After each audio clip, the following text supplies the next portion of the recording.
our Homefront segment today, we are focusing on a challenge to military families that has some service members questioning whether they can remain in the military, getting their children or spouse with special needs the resources they need despite moving every 2 to 3 years on average.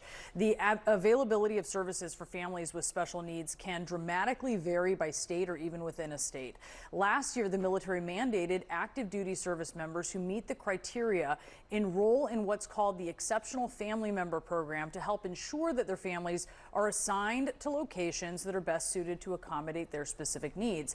But according to a Department of Defense survey, only 43% of these families are satisfied with the support that they're getting. We're joined now by Michelle Norman, the executive director and founder of Partners in Promise. It's a group that advocates for military families with special needs. Michelle, thank you so much for joining us to talk about what's really, this is a critical issue to the military and keeping people in it. You started this group after dealing with a gap in assistance firsthand. You're seeing less than half of families surveyed are satisfied. I suspect you were not surprised by that number. Absolutely. So a little bit of background about me. I have been a Navy spouse for over 29 years, and I am a mother of a beautiful young adult daughter who has spent her entire life, within this military system and within the EFMP program that the survey was made for. And I was fortunate to testify a little over 4.5 years ago in front of Congress to talk about the issues that our military families with disabilities face. And our families are struggling, they're struggling for that, to have some continuity of care of their loved ones as we move so very often within this highly mobile lifestyle. We move, as you know, every 2 to 3 years. And so that really did lead to us co-founding Partners in Promise, where we conduct research.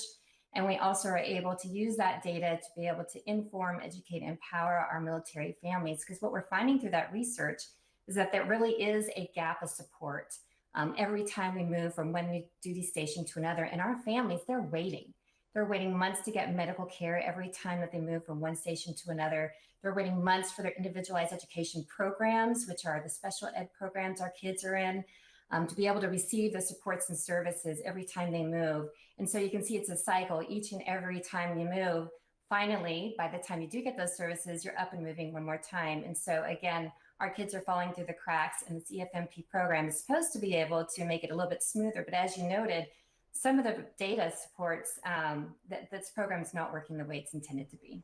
Yeah, and I know I've heard anecdotally from families, maybe they put up with one duty station where their kid is not getting what they need, but often the second time this happens, they're thinking, I may need to get out of the military, even if that's a career path that they want. They see how it's negatively impacting their kids. How is this challenge impacting retention in the military?